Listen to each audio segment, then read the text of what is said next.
रानी सुरुचि सुनिए महाराज। जब एक तुम्हारे रानी थी तो मुझे प्यार था क्यों लाए हो।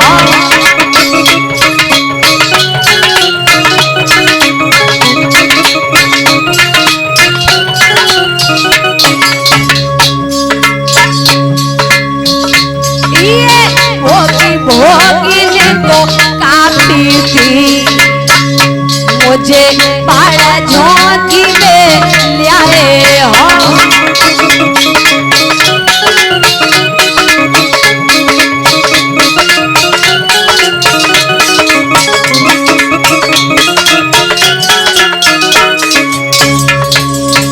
महाराज अब इतना एहसान कर दो, मेरे डोले को पीहर में वापस करवा दो। अब इतना ही एहसान करा, डोले को वापस करवा दो।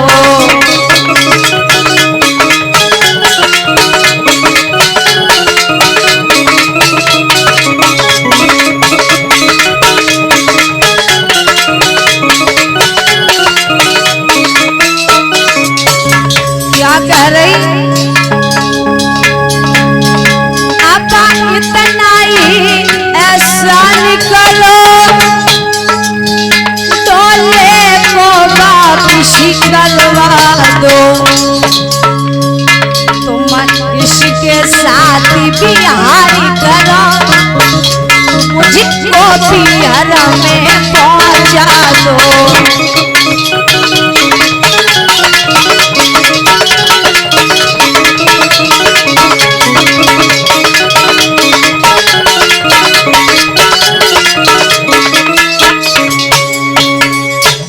इतना कह करके रानी डोले पर बैठ करके सवार हुई और महाराज की नजरें नीची हो गई, आंखों में आंसू आ गए।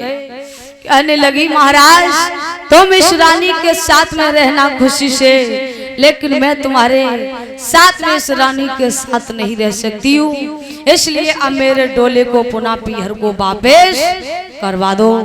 डोले पर सवार हुई रानी सुनीति ने देखा कि आज मेरे पति देव की नजरें नीची हो गई, मुख से आवाज नहीं निकल रही।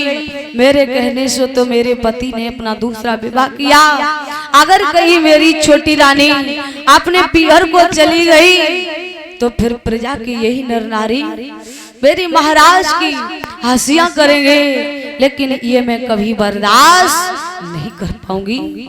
अपने पति का अपमान नहीं होने दूंगी।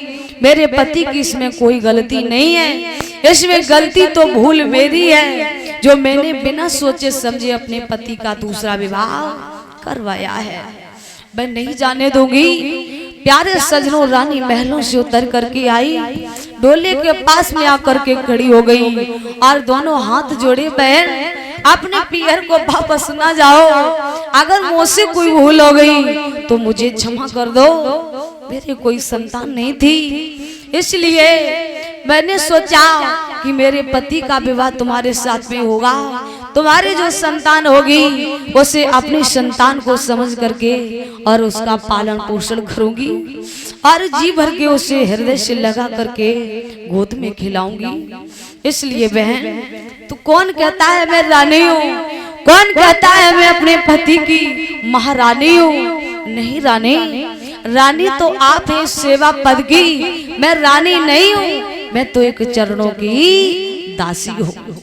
अगर मैं रानी होती तो मेरे द्वारा कोई पुत्र जरूर होता, लेकिन मेरे तो कोई संतान नहीं हो पाई, इसलिए अब मैं दासी बनकर के बहन रह लूंगी और रानी बनकर के आप महलों में रहिएगा। चलिए बहन। प्यारे सजनों, इतने शब्द सुने सुरुचि कहने लगी, अच्छा तो अब तुम मुझे समझाएगी कि पीहर को ना जाओ महलों में रहो, कि मैं रानी हूँ तू दासी है। ओहो, चली जा यहाँ से, न जाने तू कौन से जन्म का मुंह से बदला ले रही है। महाराज ये तुम्हारी रानी है जिसने एक पुत्र को तो जन्म दे नहीं पाया और मेरी संतान कहलाने के लिए तैयार है। महाराज कान खोल करके सुन लो, ये रानी पर मुझे कोई विश्वास नहीं है। ना जाने मुझे जहर पिला के मार डाले, मेरी संतान का गला घोट करके मार डाले।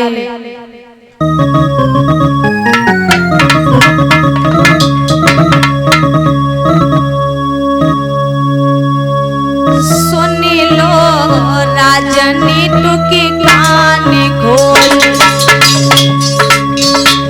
ये कुलवती क्या कहती है।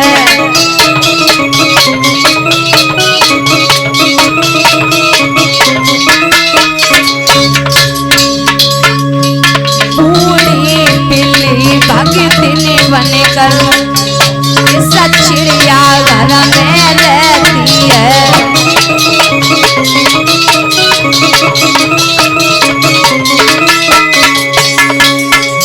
महाराज ये रानी रह करके तुम्हारे महलों में रह रही है, लेकिन अगर ये महलों में रहेगी तो मैं अपना कदम भी महलों में नहीं रखूंगी। मैं वापस चली जाऊंगी पियर को, लेकिन तुम्हारे रानी के साथ में एक पल नहीं बिता पाऊंगी। प्यारे सजनों, रानी ने समझ लिया कि आज मेरी छोटी रानी अपने पियर को चली जाएगी अगर मैंने नहीं रोका। कहने लगी अगर बहन आपकी यही इच्छा है तो मैं महलों में नहीं रहूंगी।